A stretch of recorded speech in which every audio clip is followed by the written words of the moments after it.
And we are live. Hey guys, welcome to the first DC Watchtower show from Gumbo. I'm your host, PRich. Joining me, I got JBM. What's up, going everybody? on? What's up? Yeah, this is the first DC show, man. Exciting. Next, I got Coop. What's happening, everybody? Welcome to this first episode of the Watchtower here on Certified Gumbo's channel. We are definitely excited to get this kicked off. Yeah, man. And next, we got our special guest, Brian Augustyn. Right off the top, I got to tell you, I think I have too much name. We should have come up with a shorter version. Now I feel kind of conspicuous.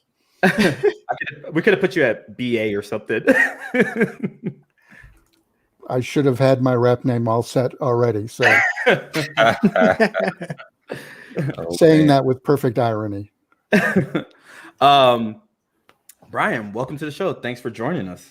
I'm glad to be here. Thanks for inviting me. So I'm going to kick off just by asking, I'm going to tell a little bit. Can you tell a little bit of the viewers about your comic book history? Tell them a little bit about, what you've done in the past. Sure. Oh, now? Yeah, you could. Yeah, okay. Let's see. I grew up a comic book junkie, probably like most of us. Although in my case, it was many years ago. So it was 8 or 9 DC reboots ago. And even pre-crisis, that's how long ago it was. But it's one of those things where it's all I ever wanted to do and nothing I ever expected I could do, if that makes sense. Mm-hmm. I went to art school. I wanted to draw comics until I came up against the fact that with whatever training I had, I wasn't that good. I could cartoon, but for the most part, at least back then, drawing Batman or Superman, a la Peanuts, it didn't make a whole lot of sense. It wasn't something anyone was buying back then. But I sort of fell into writing. Because even when I was drawing my own stuff, I was writing the scripts for what I was drawing. Mm. And then I started writing for friends who were better artists and fell into writing and editing. You guys are way too young to remember the supposed black and white independent comics boom of the 80s.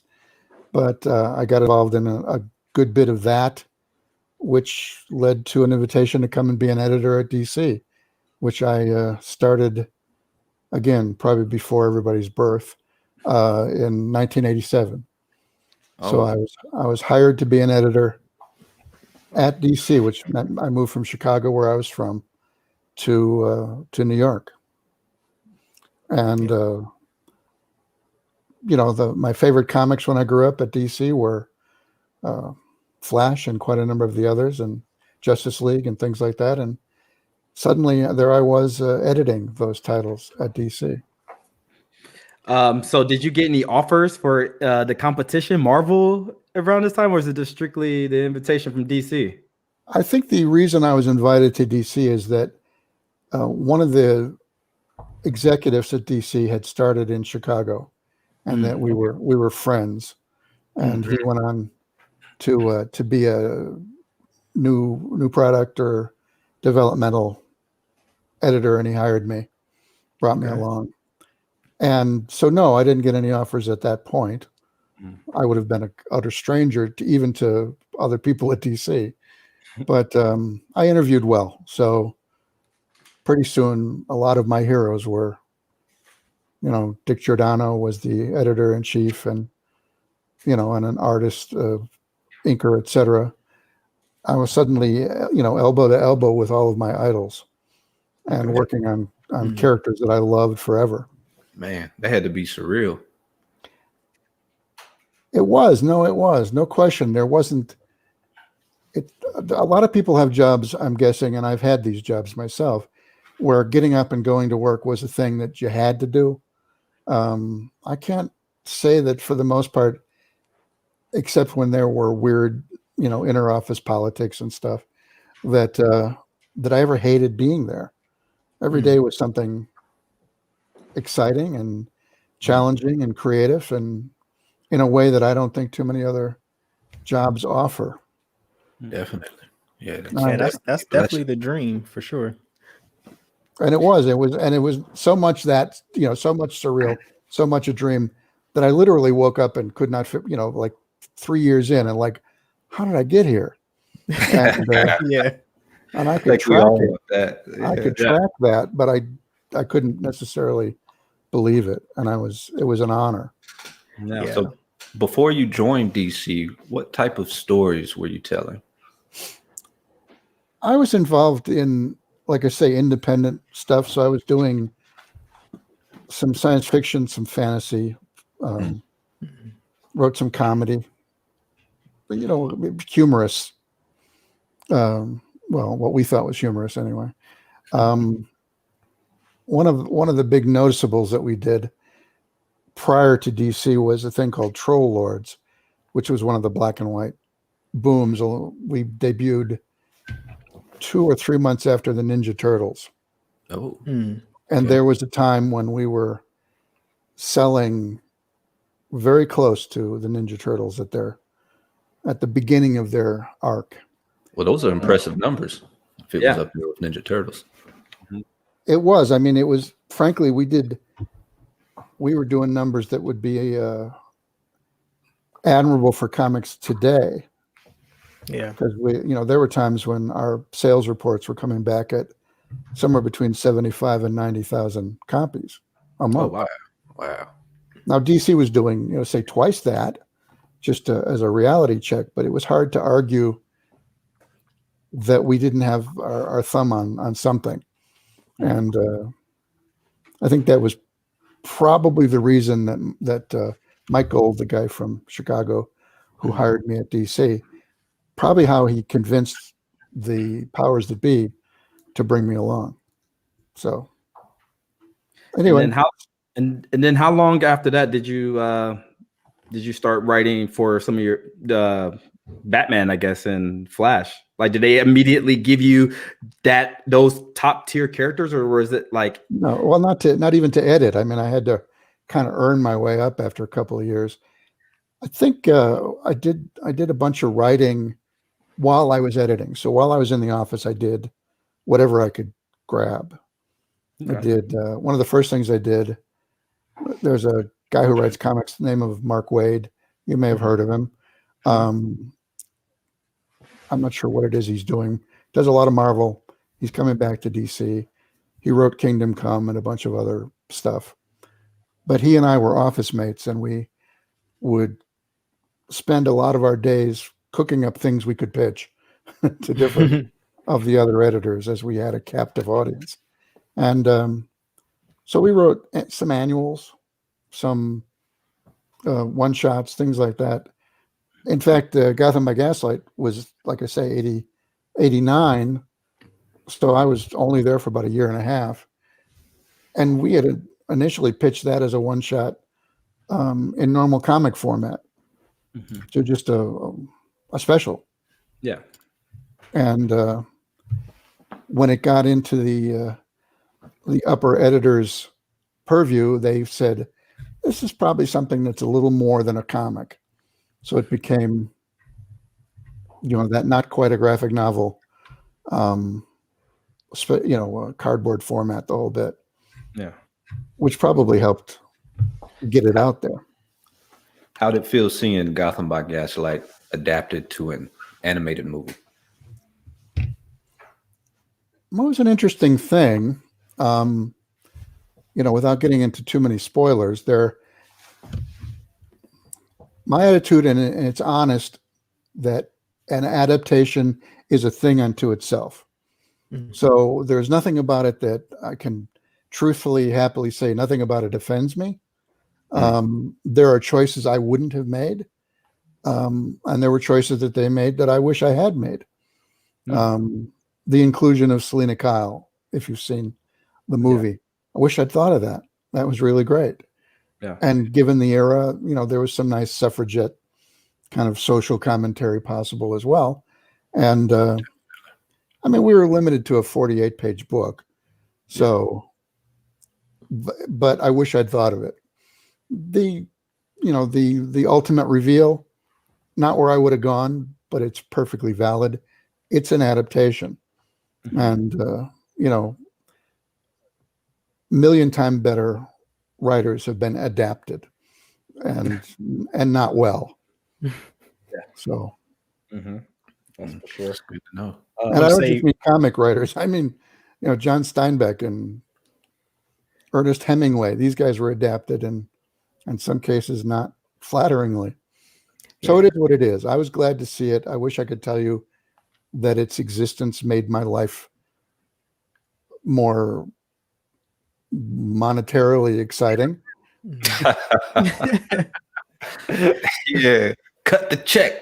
Cut the check. Real quick, I want to say But to it's a derivative character. I didn't create Batman.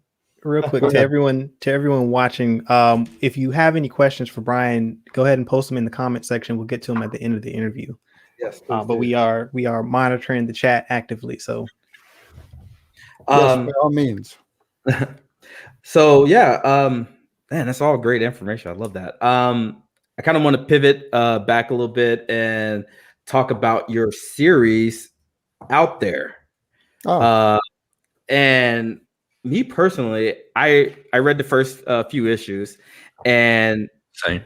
it has the criteria of. I went to a film festival a couple of years ago, and we were talking to some of the head honchos who were like, "Hey, if you have this, script, we're looking for female-led, mystery-oriented, people of color." And I was reading this book, and I was like, this could be a TV show. Like right out the gate, the first, couple pages, I was like, person of color, sci-fi, supernatural, Yeah. It kind of reminded me of The Faculty with Josh Hartnett. Yeah, and I was just like, this has everything that like Netflix or Amazon or whoever's making TV shows. This could be an amazing. My question is, has anybody reached out to you to make this a television show? 2 or 3 times, actually. Yes. Really? Let's see. It was done for Wildstorm, which meant that by the time we were doing it, and I was working with Humberto Ramos, it was a DC run branch of DC Comics, Wildstorm, and so we had right from the beginning we had creator ownership, but not complete control. So the first deal was with Warner's, because Warner's owns DC, and they had first right, and they didn't get it anywhere. And I think they only had a year's worth of option, and it fizzled largely because the people who were interested stopped suddenly. I don't remember if there were politics involved or not, but there were the people who were chasing it stopped working for Warner's. Okay. And then a few years after, I guess it's 5 years after the last issue, all rights reverted to us. So this is a couple of years ago.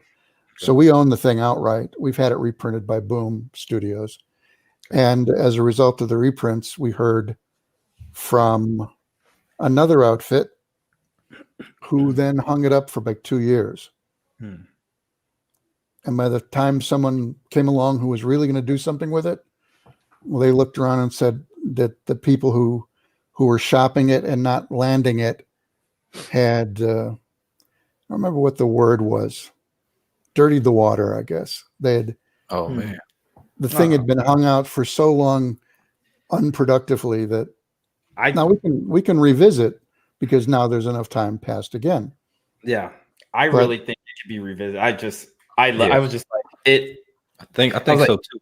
The premise is there. Yeah. Well, I remember thinking after seeing Stranger Things. That's right. It's not identical, but it's in that spirit. Exactly. Yeah, and I got that from those first few pages when she's like the first few pages reminded me of 28 Days Later, when he's just roaming London and he's by himself. He's just like, and as soon as it hits that third page, it's like we're in the upside down world type of thing. And I was just like, whoa. And I was like, and that's what I kind of got. And I got that same vibe from it too. So, I mean, like, for the studios listening, if you're watching this, DC and WB and Netflix, you got a show here. All right. If you need a person of color, HBO Max, just watching. Holler at Brian, man. Holler at him. Well, as I say, we own it outright, so I'm the only one you have to talk to. There you go. Oh, there we go. First Save the Airways production. There we go, guys. Well, I will confess to this. Two of my bigger influences in a general way would be Stephen King and Steven Spielberg, the Steves, as we call them. And I think that what we were anticipating while we were putting that together was, and you think about, E.T. or even later the what is it, Super 8 things. Do I mean Super 8? Yeah. I always confuse it with the 8mm Nicolas Cage. J.J. Abrams and Spielberg and Super 8. I mean, Spielberg produced anyway. There's a vibe that those guys do, the sort of not quite kid gang, but kid gang versus the supernatural, super normal versus supernatural. And I think that the guys, the brothers who put together Stranger Things were plugged into that same thing. We're all doing homages to the Steves, and that was in our mind. I mean, we weren't thinking of selling it because that wasn't yet a big deal in the beginning of the 2000s. Yeah, it all blends together. I think that's when it was. Yeah, and it's just, I mean, out there, like I said, I was totally, as soon as you get to that last page, and spoiler alert for anybody watching this, the principal shoots the janitor, and I'm like, what a great end of the episode. That's all, or in the comic book, you know what I mean?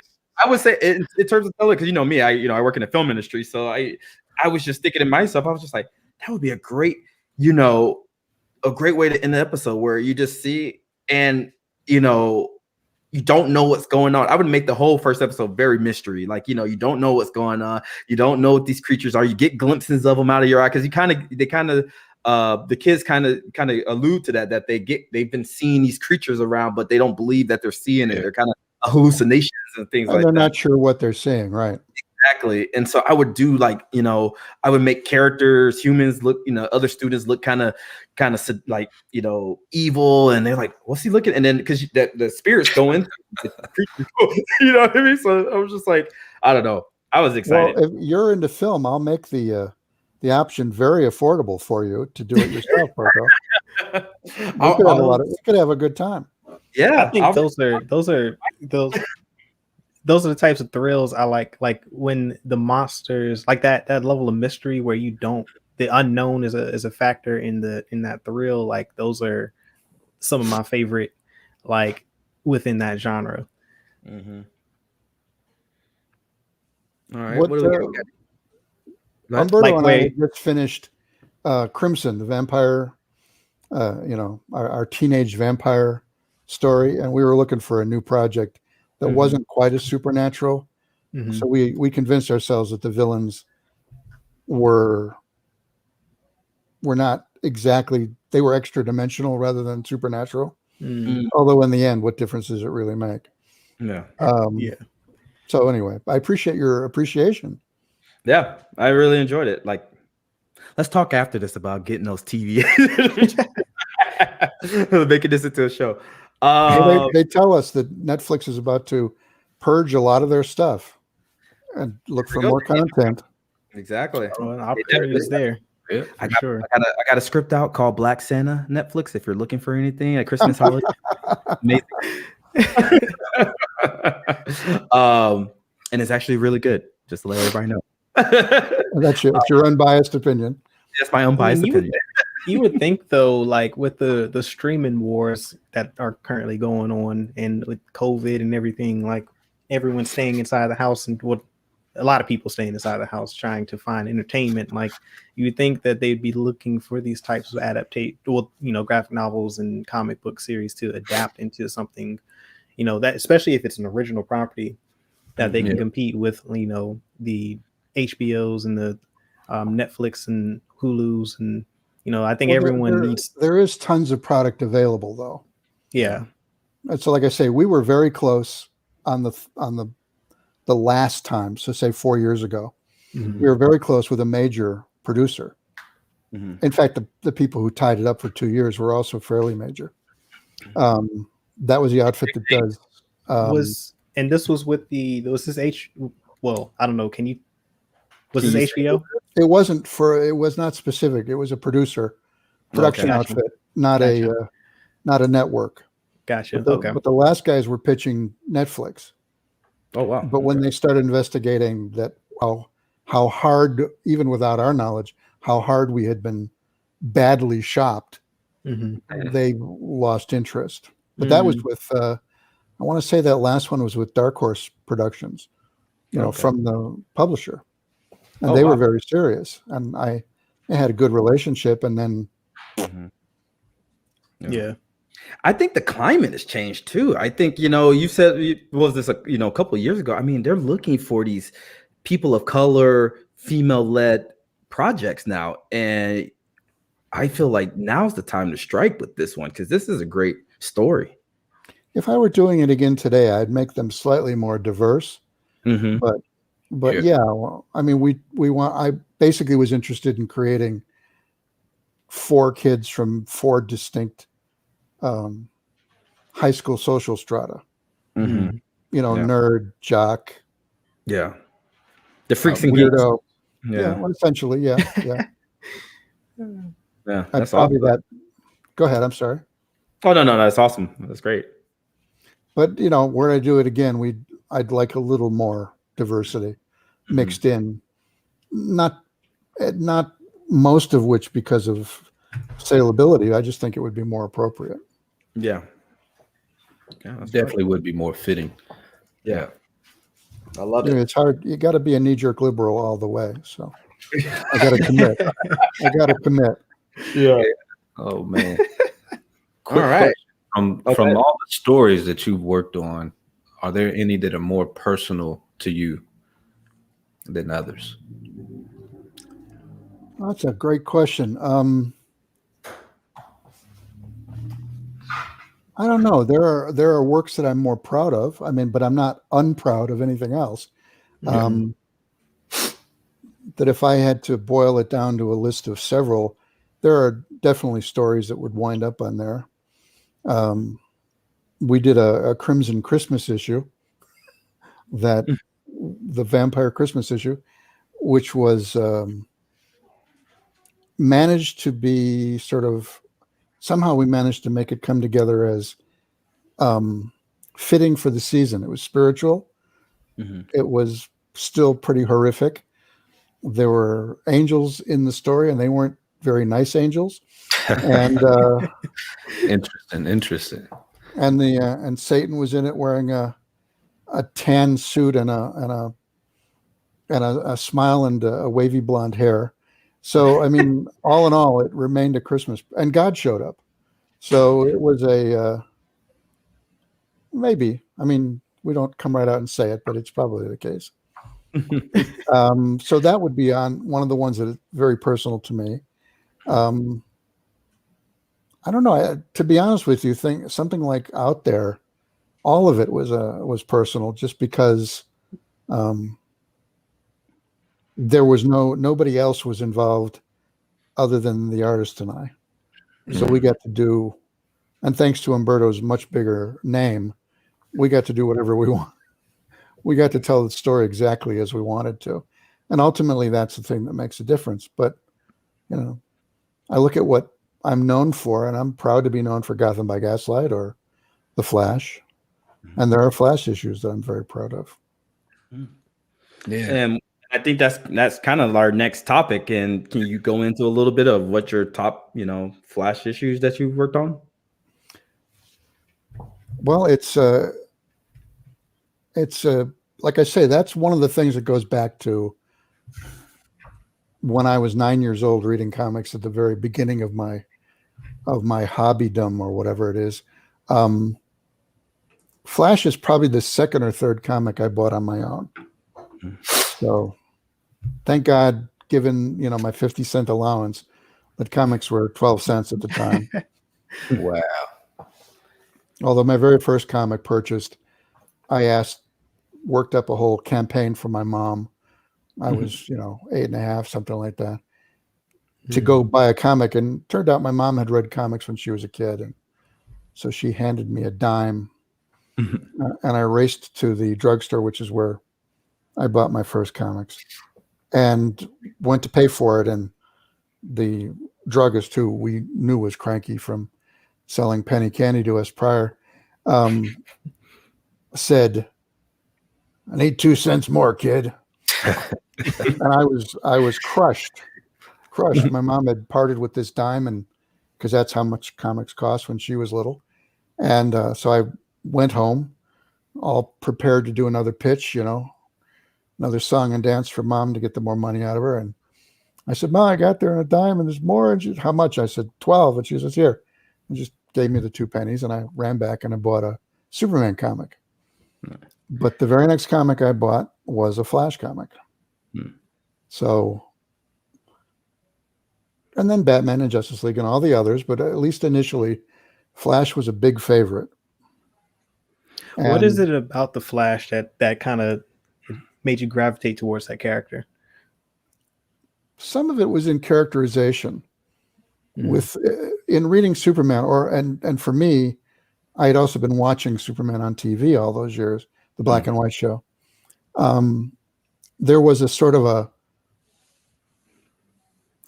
somewhere between God and everybody's dad about Superman, at least back then, that he was it was sort of an unreachable, and when I was a kid, Batman was more attainable because all you'd have to do to become Batman is just train for 50 years, and make yourself perfect. Be a billionaire. Yeah. But there was something about Flash, at least that incarnation of the Flash. He was a bit of a nerd. He tripped over his superpowers. I mean, he got his superpowers by accident, not even by design. He was a comic book reading adult. That's where I got the idea to be Flash. Was there had been a golden age Flash, and he was a comic book fan. And so there was something approachable about that guy.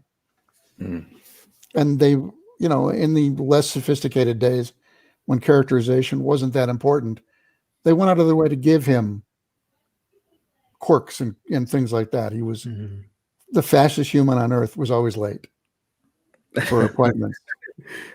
I mean, it's, to a 9-year-old, that was pretty interesting, because Superman didn't make mistakes.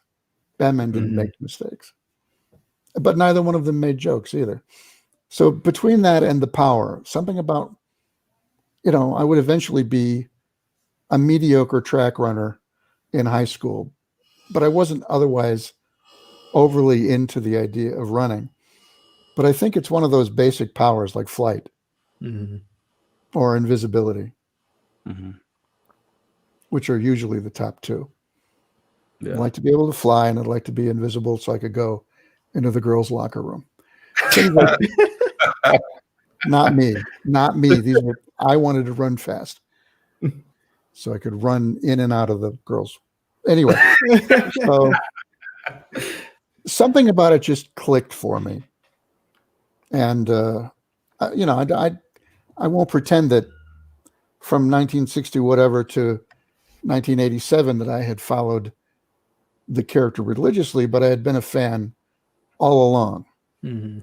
So that when I got a chance to edit my first higher profile character, I campaigned for Flash and happily got it and began to steer it in the direction I take it even further. Now, by the time I got to it, it was Wally West, the second Flash, third Flash. How was that process, campaigning for the Flash? Well, at that point, I was working on books with an editor above me, Mike Gold. I mentioned him. So I worked on Green Arrow, and I worked on a couple of others, things that he had going on. But Flash was coming. Whoever had been the editor was coming up on done with it, so it was up for grabs. And let's just say that DC at the time was a little more like fiefdoms. There were the mainstream DCU, the slightly alternative things, the dollar and a quarter comics, the higher quality paper. And so I had to sort of talk my way into the mainstream so that I could edit it. So what was it like? I don't know. It was, fortunately, the guys who were in charge liked me. That's always a good thing. That's important. Well, I mean, That's, but in absolutely. pitching, I had to sort of talk about what I thought I would do with it. Yeah. Yeah. So, I mean, I did have vision, or at least I claimed that it was vision. Excuse me. And you were covering the new Flash, Wally. So how would you describe the new Flash and Wally versus the original that you grew up with? Well, I don't know if you guys remember or have gone back to revisit Crisis on Infinite Earths, but Barry Allen, the original run was Barry Allen, and he had sacrificed himself to save the multiverse. As as noble a thing as can be. For years, I referred to Barry Allen while he was still dead. I kept referring to him as DC's only canonized saint. And in a lot of ways, he was. And Wally had been Kid Flash, the sidekick. And there was business that they had alluded to because he was in Teen Titans before he got his own title with that new run. And they had played with the idea that he wasn't quite ready to take on the grown-up role. But they didn't go real far, but they did a nice job of hinting at that. But by the time he got his own book, the people who were doing it had a vision where he was, I guess in 1980, whatever it was, 86, there was this sense that, that anti-heroes were going to be the big deal. So Wally was an a-hole. He was charging people for his power, you could hire him to do his stuff. He wasn't terribly heroic. And they weren't explaining why, just that he was young, he was a smartass, and whatever. Yeah. Teen Titans, I think Marv Wolfman, writing in Titans, had set up the idea that he had inherited the mantle way too soon. So they got about 2 years in before those creators moved on, and that editor. So, but when I was taking it over in 27th issue, I had pitched the idea that we would grow him up, because to me that's what he needed, and that we would create an arc in which he would go through plateaus of not just education, but also sort of psychological barriers that he would have to break through. So that somewhere around the 50th issue, I want to say, they had also limited his speed. They never explained why. They just thought it would be. I mean, they didn't explain how. The reason they did it was so that he was limited, and therefore everything was a little harder. It wasn't a breeze. So somewhere around the 50th issue, we'd built towards a breakthrough where he got his own speed back, and began to sort of psychologically explain. And again, all of this is way too inside baseball. I apologize. But bottom line, this is great. The bottom line we realized was, intentionally or otherwise, playing off of what Titans had set up, was the idea that he never felt equal to this.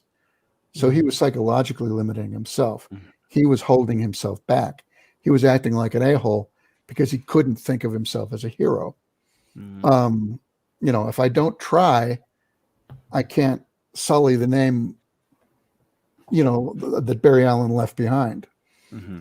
So we had him have a breakthrough, and then we built further along. And somewhere along the line, I hired Mark Waid, this guy that I've mentioned, to take over the Flash. And with that, we kept that sort of self-awareness growing.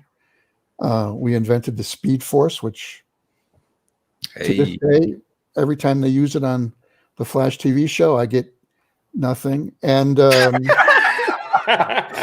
man, this man this man some money for real. That's crazy. Force is a great invention, by the way. Absolutely. We were reviled for it when we first brought it up. Oh, and man. Absolutely, they use it so much. I'm surprised. I'm like, well, sure. I mean, we could argue that right now is saving the show. Yeah. Honestly, like it didn't hurt the comic. I'll be honest, but fans took a long while warming up to it in the comic. It was, for one thing, we had always wanted a better name, and we never came up with one.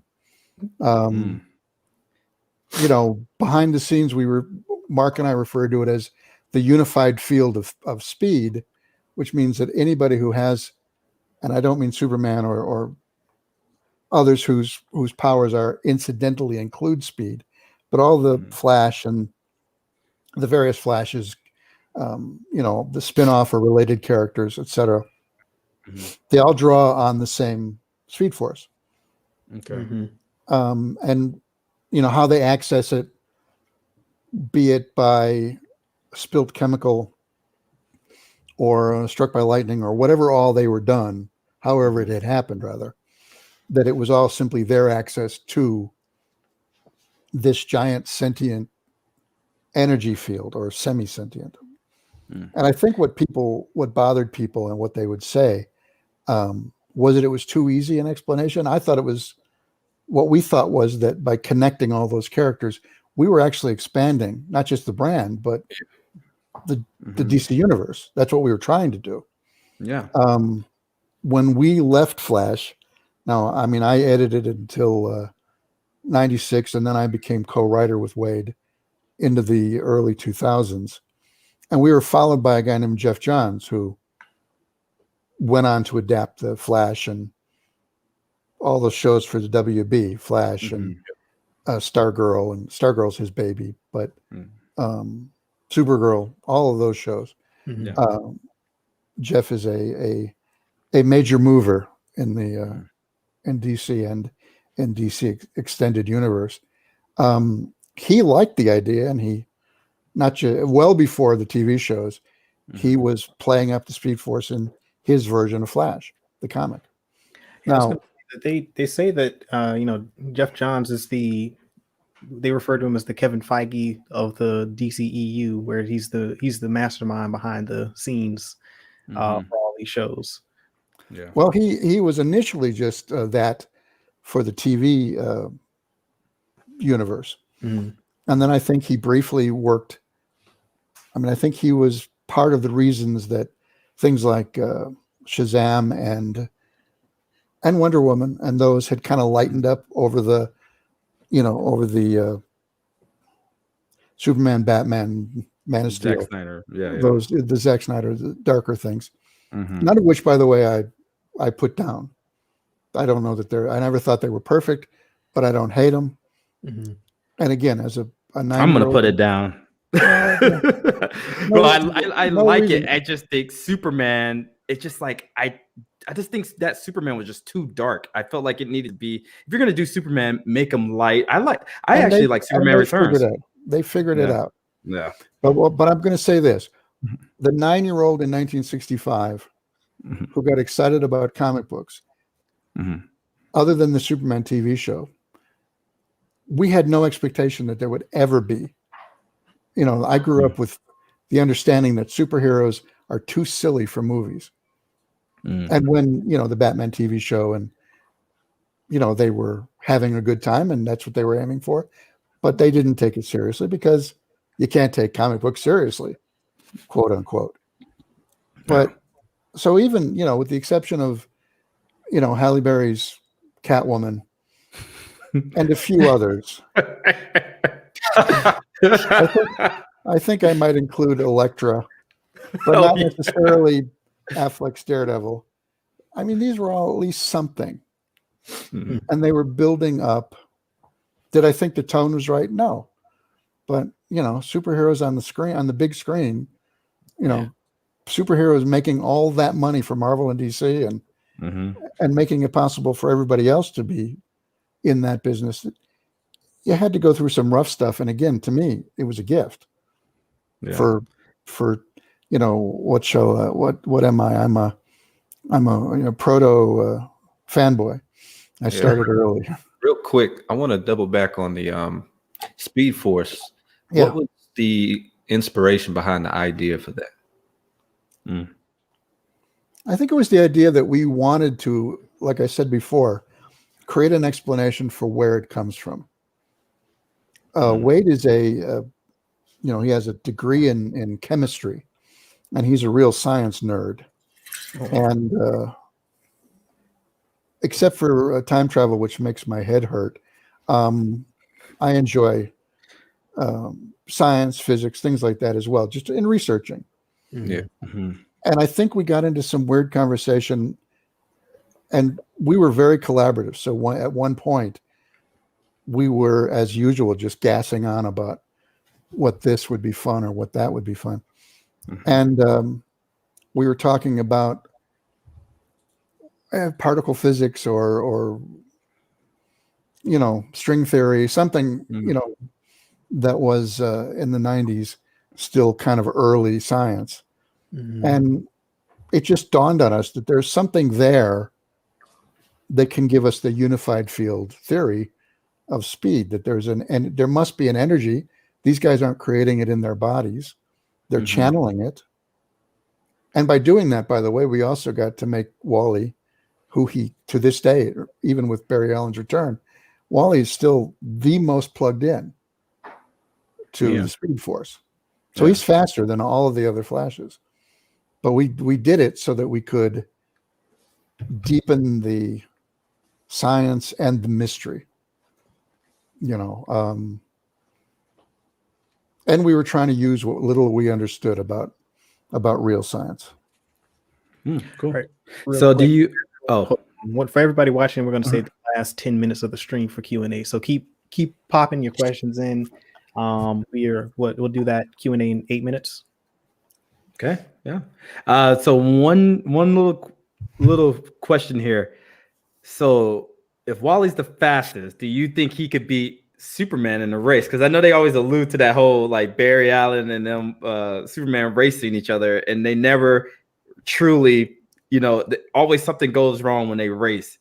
We did that contest. We did that race with Wally, and Superman, and Wally won.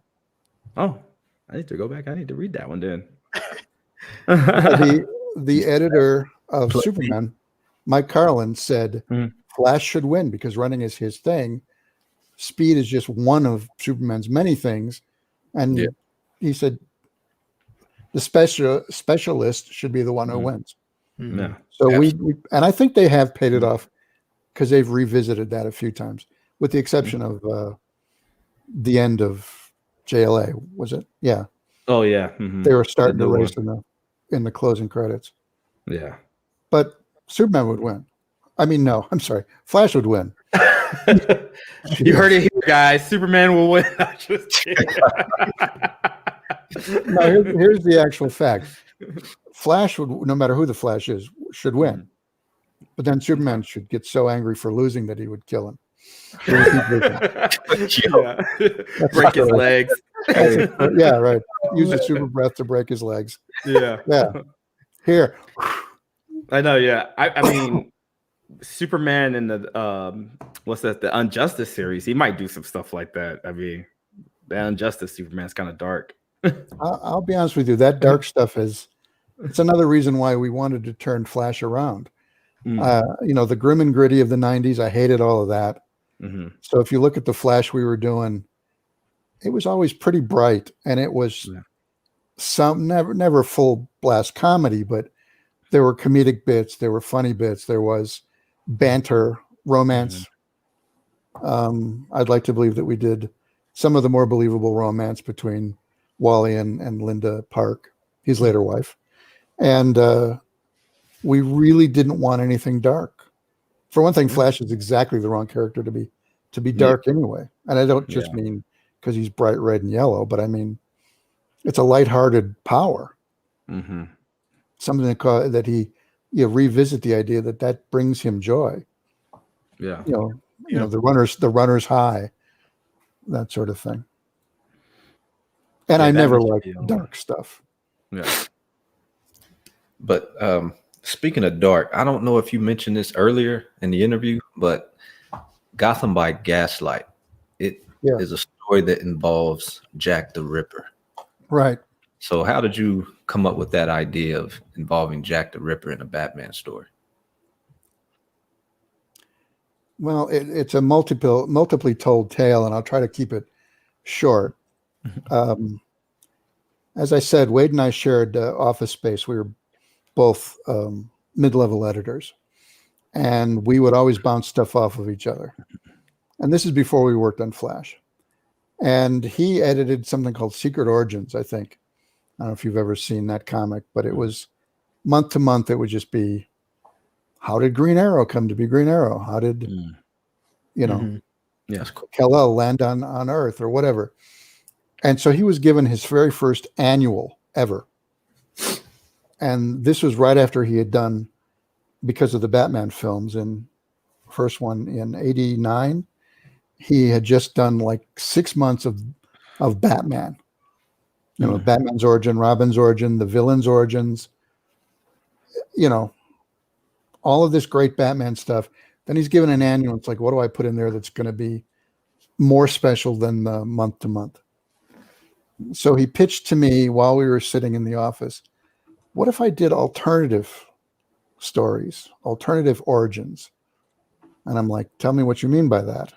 And at the time there was, this is just before steampunk, but there was this alternate history. What if the South had won the Civil War? Things like that in science fiction. So he just sort of mentioned it like that. And we threw things around, a lot of which, by the way, eventually happened. Like, what if Superman landed or what if Kal-El's rocket had landed in Russia? Well, eventually Red Sun was one of these Elseworlds. Yeah. But we didn't know what to do. And I took a commuter train home. So I had like an hour on the train to think. And by the time I got home, I called him up and I said,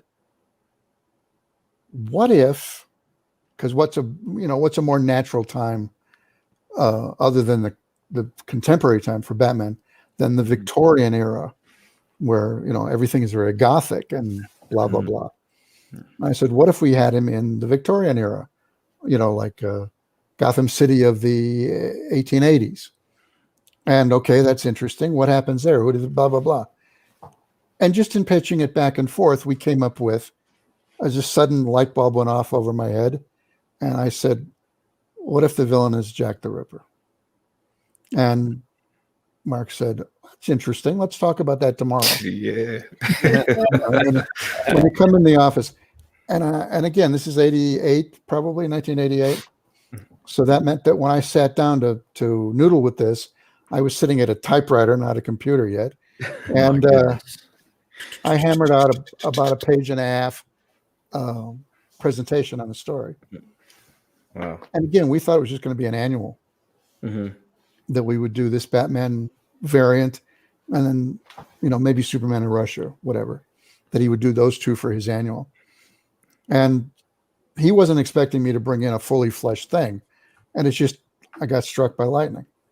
So I wish that had given me super speed, because it took me a while to type all that. But that's the thing that I gave it to him. He loved it. And that's when he went into Mr. Giordano's office, and they came back and said, this isn't a regular comic. This has to be special. And they were just then playing with the idea of the different formats. So like I say, they had the regular format, then they had the one up on really white paper, and then they had cardboard covers, etc. So we were an early, what did they call that back then? Prestige format. And that's how it happened. It's definitely a special story. Yeah. And I got it.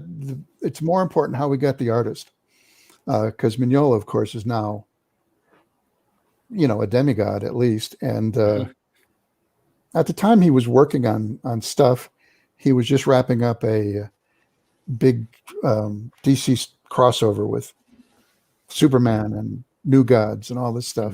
Mm-hmm. And Dick said, if you could find the right artist, we'll make this a top special. And as we walked out of the Giordano's office, Mike was coming down the hall to deliver the last of his pages on Cosmic Odyssey, the crossover thing. And it was literally this, Hello Levine kind of thing where the person just showed up. It had to be fate, right? Exactly at the moment we almost bumped into him. And we said, we got this project we think you might be good for.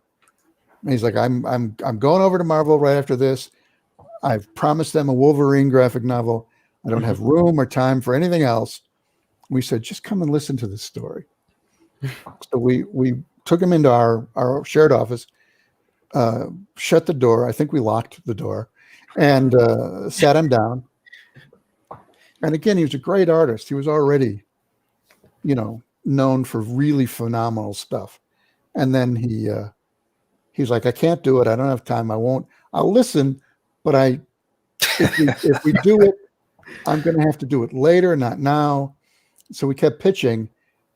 And at one point, Mike goes, no. It needs to be a horse chase through the Gotham cemetery or whatever. And then he stopped and he realized what he had just done. And he goes, I'm collaborating now. Holy crap. I'm drawing this book, aren't I? And we go, yep. Hey, you're in now. Stars in line right there, man. That's a cool then story.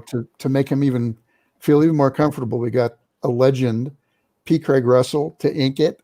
Mm-hmm. Russell has this beautiful ink line, very almost like a classical illustrative as opposed to a cartoonist. Mm-hmm. And Mike could not have been happier, and we couldn't have been happier that we cheated Marvel out of a year of Wolverine that they had to wait for. I mean, you kind of gave them no choice. You locked the door. You put your hand on the door, like you're not going anywhere till you listen. Yeah, classic Batman style too. Where do you think you're going? You're going. We had him back to the locked door, which he knew was locked, and then we sat sort of at 4 and 8 on the clock, facing him. We didn't have any rubber hoses, at least not visible at that moment. And it was just a matter of pitching, salesmanship, I guess. And we were that charged up that we could share that. And that's what convinced him. Yeah, and it was a great collaboration. Yeah. It turned out great. I mean, look at it now. I mean, wow, it survived. He remained one of the most unique and very capable artists in comics. Mm-hmm. I don't know if you saw how he spent his pandemic year, Mike Mignola. Mm-mm. He did a drawing a day, sketch a day. Some of it was inked. Taking requests. So he did Hellboy style versions of morning cereal mascots and and cartoon characters and all of this twisted versions of these famous icons. And then he auctioned those off, and eventually, I think right now it's coming out, this big 200-page collection, an art book. Yeah. All of the profits to World Central Kitchen, Jose Andres charity. Awesome. Wow. That's amazing. Big. So Mike's one of my favorite people. Asome. That's great. Anyway, so we're coming up. We got about 10 minutes left. I want to, leave it, answer some questions from our audience. And I promise to make them shorter so we can get some in. Yeah. Well, real quick before I got one more question. Oh, sorry. Go ahead. Cool. Speaking towards the relationship between the editor, writer, and the artist, what about that relationship? What makes it a lucrative relationship and one worth having, and what makes those, I guess, relationships work? I think there's a couple of levels, and I'll try to be real quick. For me as an editor, I was always wanting to work with people who wanted to collaborate. Mm-hmm. Not out of ego, but I wanted to hear their process. I wanted to honor and enable their process. So I didn't work with too many writers who just turned in the script and went away. I wanted to create a process by which the writer could bring the stuff they wanted to do, and then we could polish it. In many cases, I wanted to match the writer to an artist, almost like arranging a marriage. And so as a writer working with a certain artist was, at least in all of this, creatively lucrative. All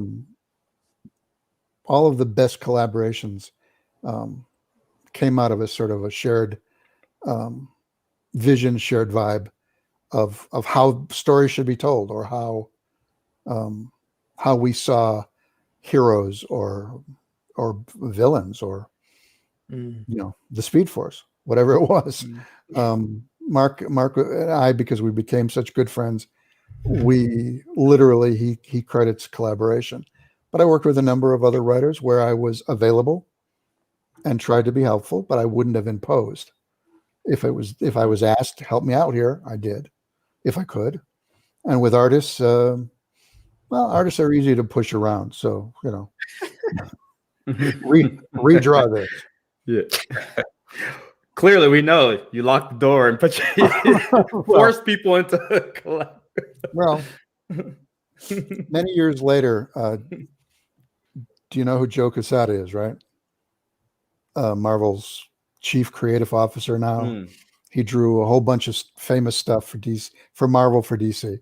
At the time, he was a reasonably in-demand artist, and he was drawing covers. And I was editing a book based on a character called the Ray. And Joe had drawn a previous version, and he was a very hot artist of the 90s and 2000s. He had drawn a previous version of the character as a miniseries. When it went to full series, he was only available to draw covers. But he was a big star, thought of himself as a big star. He was reasonably collaborative in general, but it was hard to push him, and you learn where you can push and where you can't. And he brought in a cover over a sketch that we had all done in the office with the art director. And he had gone home and done a cover that was basically that idea, but 1,000 times easier. So if there were 3 characters, he had zoomed in on one. And I just said, Joe, that's not the sketch you gave us. That's not what we signed off on. I don't even think it's a very compelling cover. And I was afraid that I was going to trip over ego. And even when he said, okay, and he went home to redo it, I was not sure he was going to, be around for the next cover. He wasn't grumbling. He wasn't, whatever, but he wasn't 100% happy. Yeah. He brought back the cover to match the exact sketch and essentially acknowledged he was proud of this cover and that he was glad he had to redraw it. Okay. A few years later, he's beginning his climb at Marvel. This is right after I stopped working exclusively for DC. He called me up and started offering me editorial work because I made him redraw a cover. And he knew that he said he knew that he could count on me to push when necessary. So that's good. Yeah. Keeping him honest. I wish I could say that everybody who got pushed came away feeling that happy with me, and that's not true. But that's the job. I mean, that's what it takes to stay relevant at that level and to keep employed, for sure. Somebody's got to be the producer, somebody's got to be the director.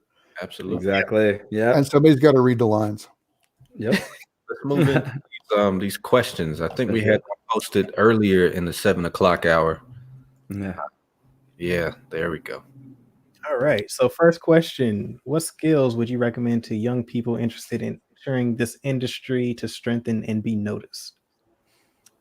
Well, that's a very broad question, actually. So I think the answer, I can only broadly answer the question. If you want to be an artist, no, seriously, if you want to be an artist, please hone that skill, study. Don't draw just based on your ability to draw the things you see in comics. Study anatomy, study movement, and frankly, look at photographs and even movies to see how things are framed, or the context of composition of a shot. Learn how to draw clothing, because regular street clothing isn't tights. And so therefore, the guy wearing a suit, it shouldn't look like it's, a one piece of some sort. Learn how to draw cars. And most artists I know create, study files, swipe files, so that they can go to, learn perspective, so you can draw cities. But anatomy, that thing, if you want to be a writer, for God's sake, please learn English thoroughly. Read again. And there's no shortage of people who, books that can teach people how to develop ideas into stories. And I can't recommend one off the top of my head, but there are how to screenplay, how to write short stories. Those kinds of things are available, and they're important in that they can lead you or guide you into how to create and develop your ideas. Those are super helpful, by the way. I own a few, man. The writing ones. Yeah. Yep. Yeah. I mean, the internet is your friend in this regard. Like, it's to go into tutorials, like looking up, how to draw, YouTube. There are YouTube channels that got model in composing that will like 20 minutes long, where they have these different people coming in to pose so that you can sketch them, and I think they're like 10 minutes, and just so you can understand and learn. There's a good number of comic artists who do live drawing videos. Showing how they develop there. At DC, I had DC buy a box full of a book that I thought was, and I think it's still in print, a book called Adventures in the Screen Trade, which is by William Goldman, who wrote Butch Cassidy and a whole bunch of really great films of the late 20th century. And it was not only about his scripts, it included scripts, but it was also about it was sort of half biography, half creative biography. So that book, if it's still around, I still have my well-thumbed copy. If that book is still in print or at the library, take a look at it just for how creative people think. And I think that's a really important thing. Developing the thought process. Yeah, absolutely. All right, cool. Yeah. All right, next question. Is there a character you want to write but haven't gotten a chance to yet? Yes. Daredevil. Hey. Yeah. Daredevil is my favorite Marvel hero. Oh. How satisfied are you with the Netflix adaptation of Daredevil? It's not bad. Not bad at all. But remember, I'm really easy on these things. No, I think they did a nice job. I'm glad they eventually got him into a costume. Yeah. Mm-hmm. And Vincent D'Onofrio could not have been a better Kingpin. Absolutely, yes. I don't know he was great. Anyone else who could have pulled that off? Yeah. Yeah. What is it? So I know tone matters, of course, for you with the characters, but is there anything in particular about the character of Daredevil 1 that speaks to you, and then how much of that came on screen in the Netflix adaptation? Well, very much. I'm drawn to, other than, aside from Flash and a lot of the others, I'm kind of drawn to the street level characters, the, minimally powered or no powers at all.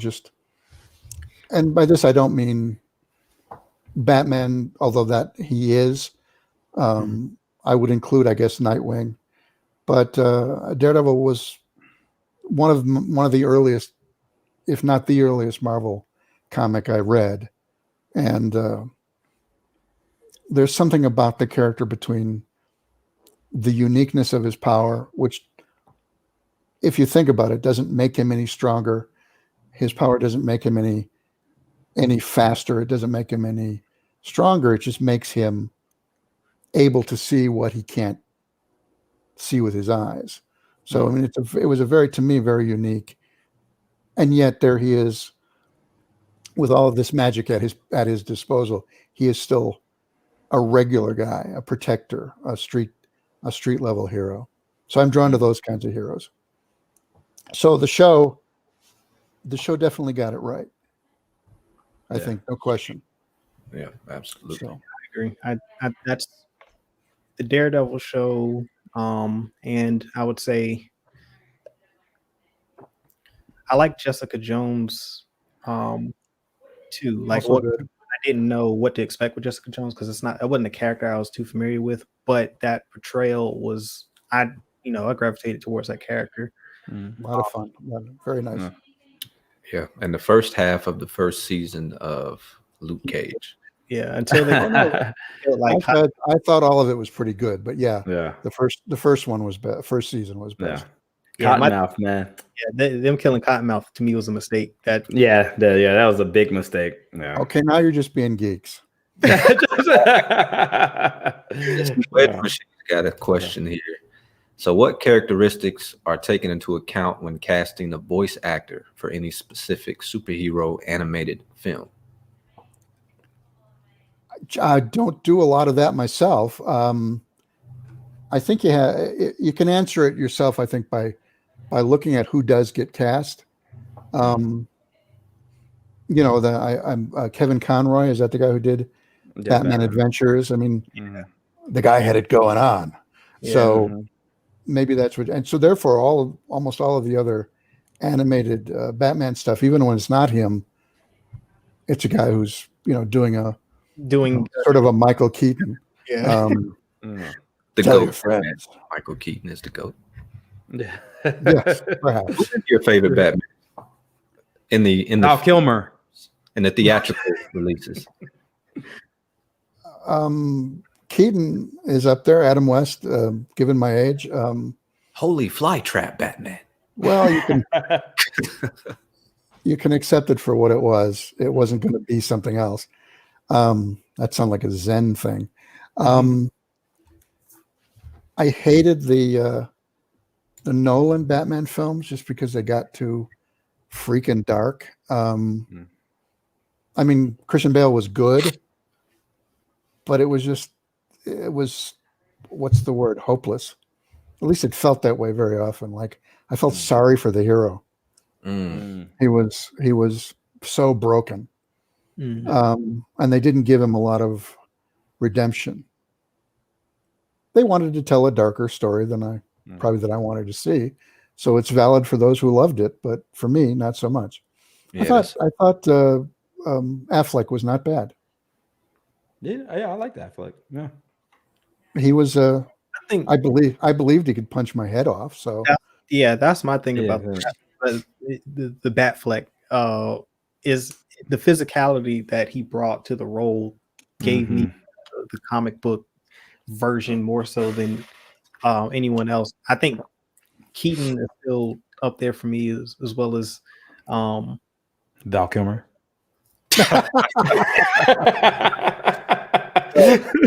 And still Kilmer's better than Clooney. So nobody likes Clooney. That's my favorite. Those are hard nipples. No, by the time Clooney was doing it, they were trying really hard to make it ridiculous. I like Clooney's Bruce Wayne. How about that? I'm a fan of Clooney being Bruce Wayne. I don't know what Clooney in a suit. That's what. At the time of the casting, he seemed like well, finally they're getting it right. It's not a little guy. Keaton is not little, but he's like 5'10". So it seemed like it would have been better than it was. Maybe that's the problem. but also the director who took over for Burton, decided Batman 67 or 66 was the inspiration. So suddenly it was, not quite wholly this or that. Was Clooney's the bat suit with nipples? Yeah. So, I mean, it's not all Clooney's fault, but they didn't do him any favors. Interesting. And that's when Mr. Freeze was coming up with all the ice puns coming in. Freeze. I enjoyed that part. I enjoyed all Arnold Schwarzenegger as Mr. Freeze. Freeze. What do you say? You gotta catch what are those puns he would say in the movie? No, we don't need to revisit, really.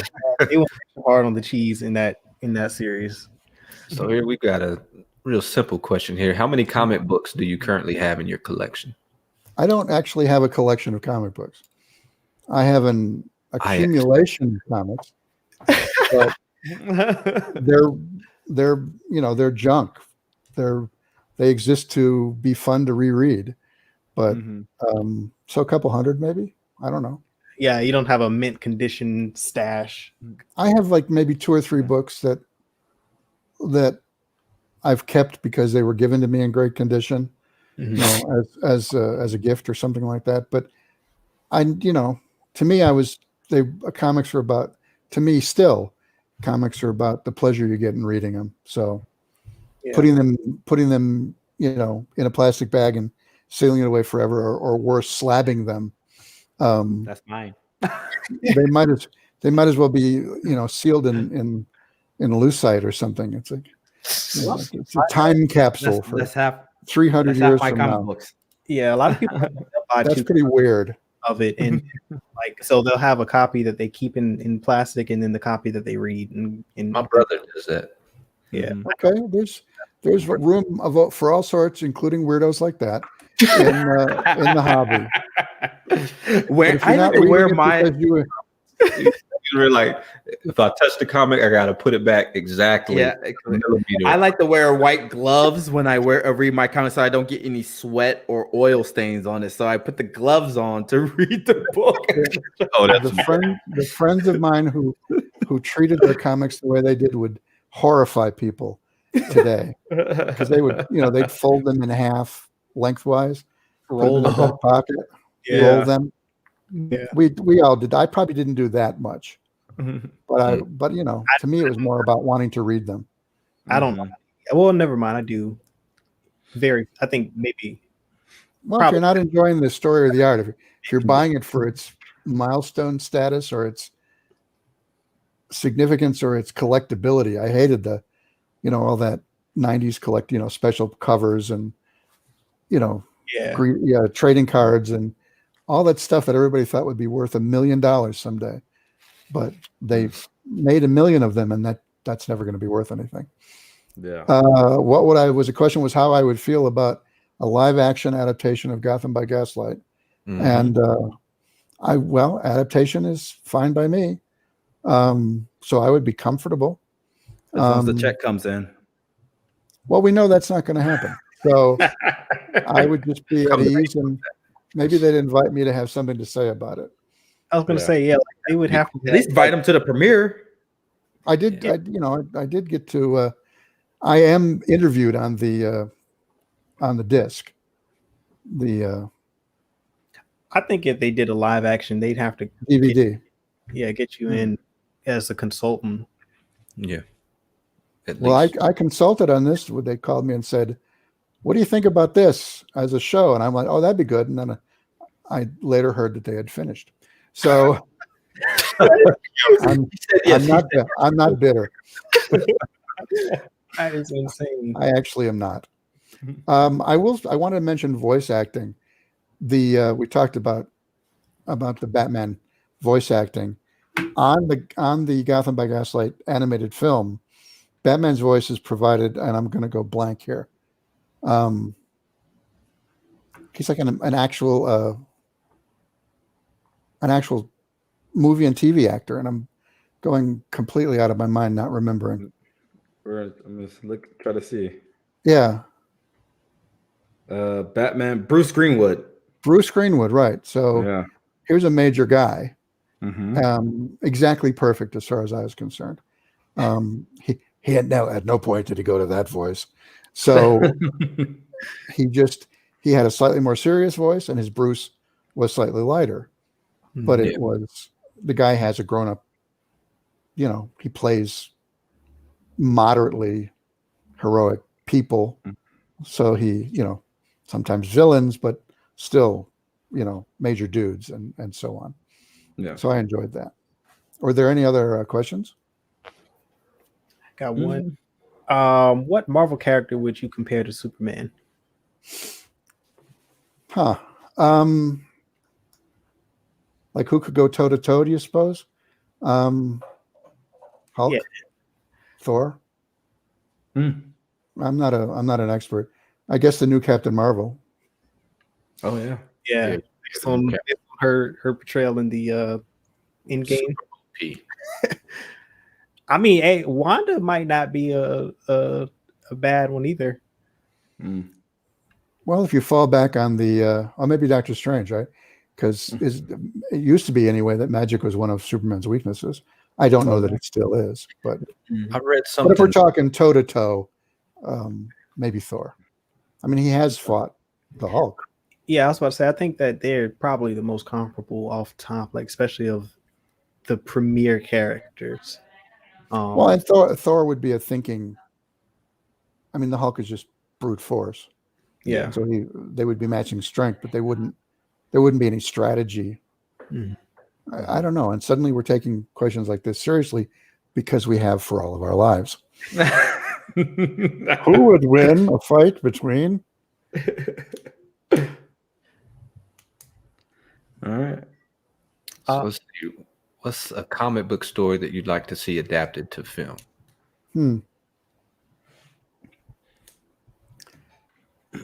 Well, one of my favorite comics of just before I got there at DC was the Superman annual for The Man Who Has Everything.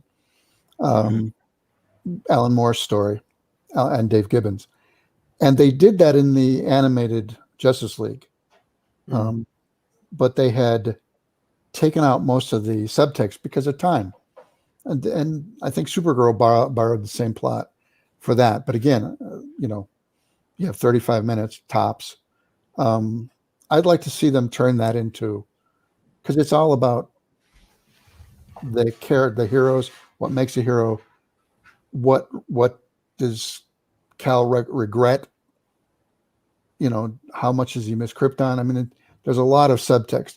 That's just one of my favorite very textured comic book stories. More modern day, I'm not sure. A lot of stuff has been made into at least animated form. I wish I was better informed. I'm sorry. I did a World War II Archie thing that I'd love to see them try on Riverdale. Yeah. We did a miniseries set in the World War II era. Archie goes to war, the whole shebang. And because of their connection with Riverdale and other productions out there, the teenage Sabrina and all that stuff, they told me, "Yep, we're going to try to get that done." We'll see. It hasn't happened yet. Yeah, but they could do it as a connect. They told me they could do it as a couple of connected episodes, like it was a dream. Oh, that'd be interesting. Okay. Yeah, sure. We just moved at their request. I did a story that was set in that period, as if that was the period of the story of Archie's. Anyway. Cool. Well, that looks like we're coming. Oh, good. Got just one last question. All right. Flash specific is from season 1 of The Flash from the CW show. H.G. Wells. How do you feel about H.G. Wells never being cleared of his name? You mean the character Wells, Harland Wells, or whatever his name was? Yeah, the original Wells before Reverse Flash took his identity, because they never cleared his name, and it bothers me to this day. Oh, well, and they kept the actor coming back as different iterations. I've never thought of it until you spoke it, and even now I'm struggling to think of it. How do I feel about it? Didn't even know that you had to feel about it. Right.